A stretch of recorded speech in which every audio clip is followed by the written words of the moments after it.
Yo, my brother and my sister, kembali lagi bersama saya Gax. Nah, kali ini di acara yang terbaru kita adalah pengen jadi YouTuber. Oke, di episode pertama ini saya akan membagikan ya pengalaman saya tentang langkah-langkah saya yang saya tempuh. Jadi ini akan menjadi dokumentasi saya selama mungkin beberapa bulan ke depan.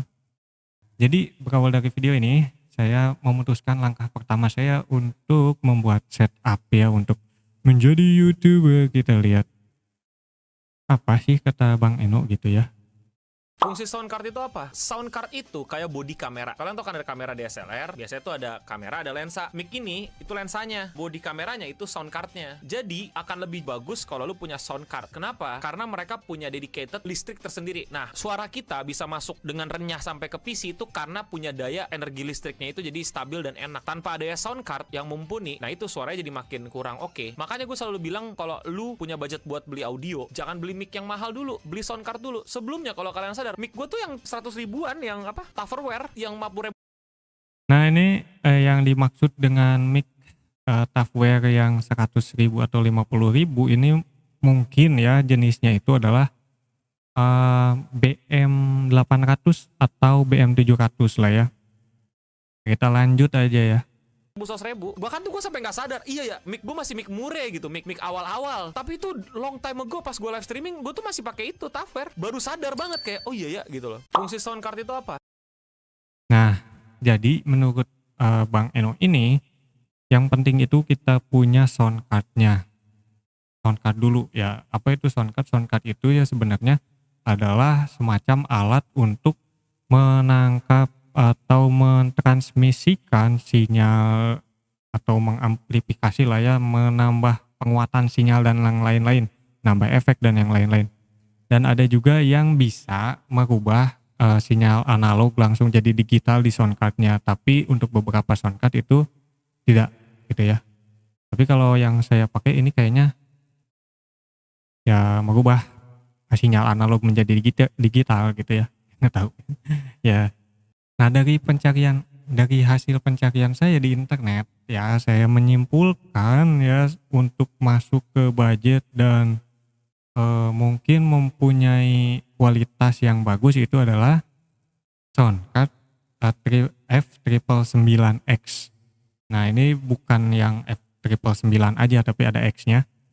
Karena menurut reviewer-reviewer di luar sana, katanya sih preamp-nya itu lebih bagus. Jadi preamp itu untuk menguatkan sinyal yang dari mic-nya. Jadi nanti sinyalnya ditingkatkan untuk mencapai detail suara yang lebih jelas gitu ya. Nah tapi kendalanya juga banyak ini dari awal. Dari awal pengemasan datang ke sini ya, datang ke rumah saya. Komplain pertama adalah packingnya ya. Meskipun di luarnya rapi, di dalamnya juga pakai bubble wrap ya, pakai bubble wrap. Saya juga kalau nggak salah nanti saya cari aja video unboxingnya kalau masih ada itu di HP saya. Nah itu tuh dalamnya si kardusnya itu penyok-penyok bung. Ini saya penyok-penyok nih.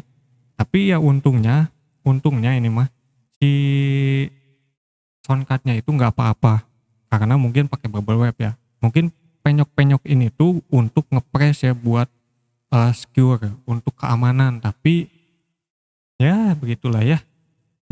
Tapi untungnya produknya datang dengan selamat dan bekerja dengan lancar. Nah dan masalah kedua adalah pas waktu dikonekin ke itu ya, ke si OBS. Saya pakai OBS ya untuk ngerekam dan live streamnya. Nah ternyata di OBS itu pakai sampel audio atau di audionya, settingan audionya di sample rate di general itu nggak cocok gitu si sample rate-nya. Nah kalian itu harus nurunin sample rate-nya ke 44,1 dan channelnya bisa disetting di mono atau di stereo. Nggak se-plug and play itu, nggak colok langsung bagus gitu, enggak, karena harus banyak adjustment apalagi kalau kalian pakai mic yang murah juga seperti yang saya pakai. Nah, untuk hasil yang terbaik itu sepintar-pintarnya kalian aja gitu ya, bagaimana ngakalinnya. Nah, yang kedua yang harus pikirkan adalah si mic-nya. Kalau saya ini jatuh ke pilihan merek Advance ya, yang murah, bodi plastik ya, pakai mic kabel.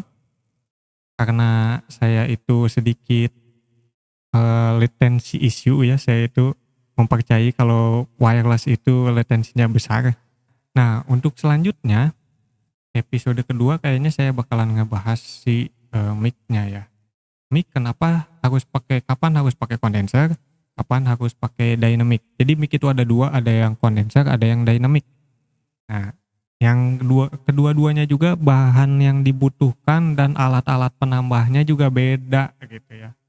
Nah, untuk kedepannya saya juga lagi ngulik nih preamp buat si mic-nya, dan juga saya kepikiran kayaknya kalau bikin proyekan-proyekan menarik lainnya lah ya. Kita tunggu aja di episode selanjutnya. Dan juga saya lagi ngutak-ngatik yang lainnya soal plugin dan yang lainnya. Dan pokoknya saya akan uploadin di channel ini. Jadi kalau kalian suka dengan konten-konten yang kayak gini, kalian like aja. Kalau kalian ada pertanyaan atau kayak gimana bisa di komen. Dan kalau kalian pengen support channel ini, ya kalian bisa share dan subscribe ya. Dan kalau untuk sejauh ini sih saya cuman aktif di YouTube dan di TikTok. Kalau di TikTok sih agak kurang aktif karena saya paling cuman nge-uploadin progres saya untuk bereksperimen.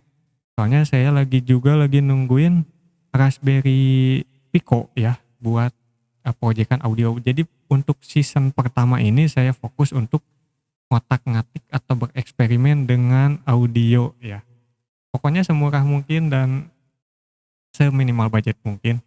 Ya kalau yang ini setup pertama ini ya, kisarannya antara 300.000 aja, enggak sampai 300, 200.000. Cuman 200.000 untuk si soundcard sama si mic-nya. Jadi kalau kalian pakai kayak audio interface mungkin harus 500.000 cuman dapat audio interface-nya aja belum sama mic-nya gitu. Tapi kalau menurut saya untuk minimal setup ini sih udah cukup ya, asal kalian udah akrab dengan OBS dan plugin-pluginnya.